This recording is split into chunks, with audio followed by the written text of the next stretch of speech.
पहली गलती समझ के माफ कर रहा हूँ। तुझे किसने बोला कि मुझे माफी चाहिए? हाँ, तेरे खान बज रहे हैं क्या? हीरो बनने का बड़ा शौक है लगता है। नहीं बेटा, तेरा बाप बनने का।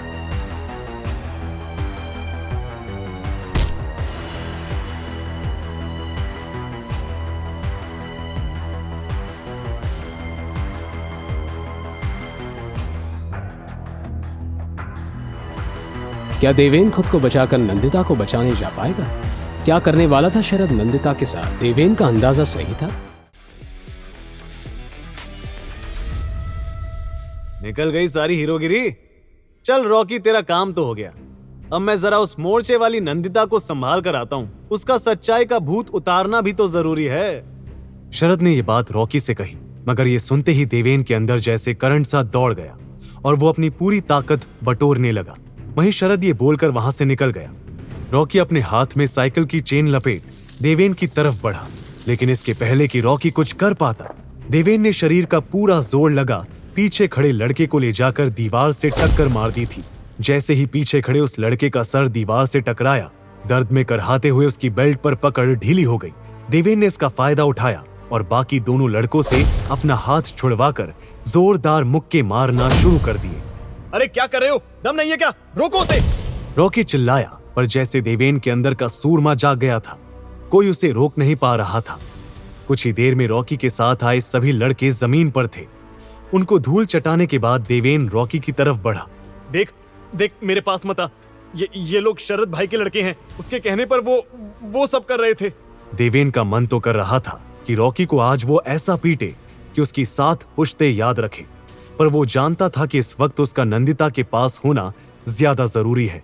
जाने से पहले देवेन ने रॉकी को घूर कर देखा और बोला, अगर अगली बार ये बेवकूफी करने की कोशिश की तो जान ले लूंगा। बता देना अपने उस मालिक को। इतना बोल देवेन वहां से निकल गया। वहीं रॉकी को देखकर ऐसा लग रहा था कि वो यमराज के साथ 1 on 1 करके लौटा है। देवेन नंदिता को ढूंढता हुआ कैंटीन पहुंचा तो उसे वहां नंदिता तो नहीं मिली, मगर टोनी ने उसे देख लिया और उसकी हालत देख घबराते हुए बोला, ओ गॉड देवेन, ये खून! तुम्हारी ऐसी हालत, क्या हुआ? मैं ठीक हूं, तू ये सब छोड़, ये बता नंदिता कहाँ है? देवेन का जवाब सुन टोनी का मुंह खुला का खुला रह गया। देवेन इतनी जख्मी हालत में डॉक्टर का नहीं बल्कि नंदिता का पता पूछ रहा था। टोनी बोला, भाई ये क्या हुआ? और नैंडी को छोड़, वो ठीक है। मैं अभी उससे ही मिलकर आ रहा हूँ। तू अपनी फिक्र कर, चल मेरे साथ मेडिकल रूम। इतना बोल टोनी देवेन को अपने साथ कॉलेज के मेडिकल रूम ले गया। वो आलीशान मेडिकल रूम किसी 5 स्टार क्लिनिक की फील दे रहा था, पर वहां डॉक्टर या नर्स कोई नहीं था। ये देख देवेन ने सवालिया नजरों से टोनी की ओर देखा तो टोनी ने बताया, वो आज सुबह जो भी हुआ, उसकी मीटिंग चल रही है स्टाफ रूम में। सब वहीं बिजी हैं, बट डोंट वरी, मुझे फर्स्ट एड करना आता है। मार खा खा कर सब सीख गया हूँ। कहकर टोनी आसपास फर्स्ट एड किट ढूंढने लगा। देवेन ने वहां रखे बेड पर बैठते हुए उससे पूछा, मुझे तो अभी भी कुछ समझ नहीं आ रहा पीनट। ये कैसा कॉलेज है? सब कहते हैं महादेवी कॉलेज दिल्ली का सबसे फेमस और प्रेस्टिजियस कॉलेज है, पर ये मर्डर, ये अटैक्स, सच्चाई इससे भी डरावनी है देवेन। मुझे भी ऐसा ही झटका लगा था, पर मैं ये भी जल्दी समझ गया कि कॉलेज जैसा भी हो, लेकिन अगर डिग्री पर महादेवी कॉलेज का नाम लिखा हो तो कोई भी जॉब बड़ी आसानी से मिल जाएगी। यही वजह है कि यहाँ आए स्कॉलरशिप स्टूडेंट्स अब तक कॉलेज छोड़कर नहीं गए। लिसन ब्रो, अगर तुझे भी कॉलेज में जिंदा रहना है तो एडजस्ट करना पड़ेगा।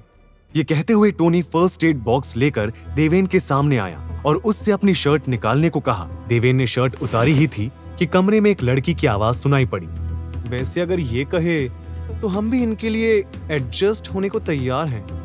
देवेन और टोनी ने पलट कर देखा तो सामने मिनी ब्लैक ड्रेस पहने कॉलेज की सबसे हॉट लड़की आयशा अग्रवाल अपनी 2 सहेलियों के साथ मेडिकल रूम के दरवाजे पर खड़ी थी।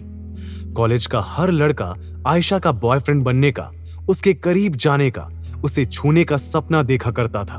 देवेन ने उसे ऊपर से नीचे देखा और मुस्कुराते हुए बोला, कोई उल्लू का पट्टा ही तुम जैसी लड़की को एडजस्ट करने को कहेगा, और मैं तो वो बिल्कुल भी नहीं हूं।